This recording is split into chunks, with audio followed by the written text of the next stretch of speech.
na begu manjua dope ni hatani Jesus na sangap tohok sakap na patulus di portibio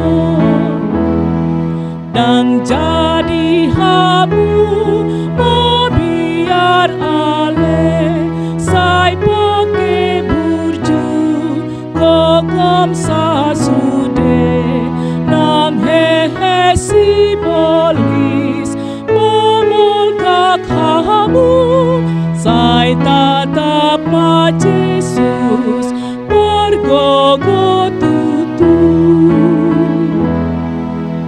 Salam sejahtera bagi kita semuanya. Sebelum kita mendengarkan firman Tuhan, marilah kita berdoa. Damai sejahtera Allah yang melampaui segala akal, itulah yang memelihara hati dan pikiranmu di dalam Kristus Yesus Tuhan kita. Amin.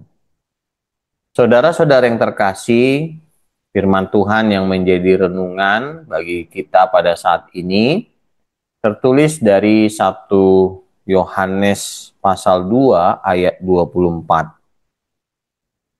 Dan kamu, apa yang telah kamu dengar dari mulanya, itu harus tetap tinggal di dalam kamu. Jika apa yang telah kamu dengar dari mulanya itu tetap tinggal di dalam kamu, maka kamu akan tetap tinggal di dalam Anak dan di dalam Bapa. Demikian firman Tuhan. Saudara-saudara yang terkasih, Rasul Yohanes mengingatkan kita akan satu hal yang sangat penting. Setialah kepada kebenaran yang pertama kali kita terima. Sejak awal perjalanan iman kita mendengar Injil, berita tentang kasih Allah melalui pengorbanan Yesus Kristus.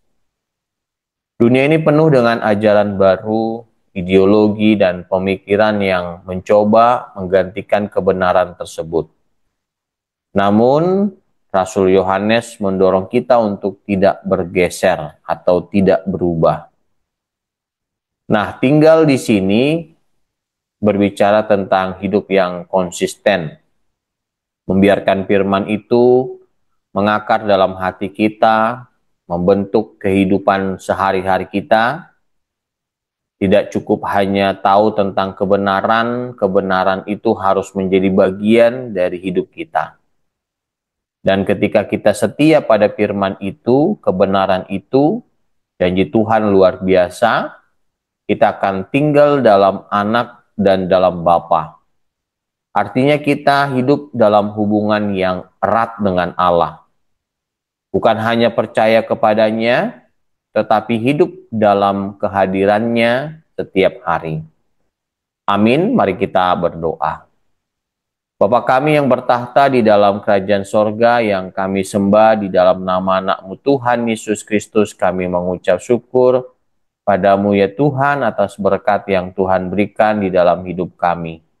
Kami telah mendengarkan firman-Mu, mampukan kami untuk melakukan firman-Mu ya Tuhan di dalam kehidupan kami sehari-hari.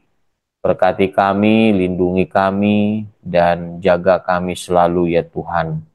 Ampuni dosa-dosa kami, di dalam nama Anak-Mu Tuhan Yesus Kristus kami berdoa dan mengucap syukur. Amin.